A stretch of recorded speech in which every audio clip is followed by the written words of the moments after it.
Abidjan, c'est la période de l'année où on se prépare aux dégâts, parfois même au pire.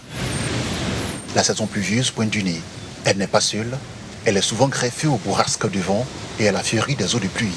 Ce stock de sable a fini par ruisseler à cause des fortes pluies jusqu'à occuper la voie principale. Conséquence, ce gros porteur se trouve ici embourbé et ces personnes tentent désespérément de l'en faire sortir. On est livré à nous-mêmes.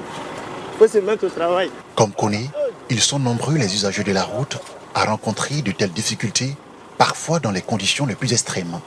Je vais essayer, non, on va voir si ça a bougé quoi. Avec beaucoup de chance, ils arrivent à s'en sortir. Je vais bouger pour voir.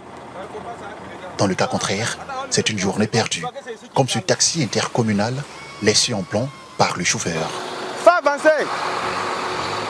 En saison de pluie à Abidjan, il est difficile pour certains riverains d'avoir le sommeil profond. Surtout, les habitants des zones exposées au risque d'éboulement ou d'inondation. C'est quasiment le triste rapport chaque année. On dénombre de nombreuses victimes chaque fois. Moi, chez moi, comme ça, mes voisins, l'eau est rentrée chez eux à la maison. C'est moi-même qui ai fait les barrières devant les portes pour qu'il ne faudrait pas que l'eau rentre encore.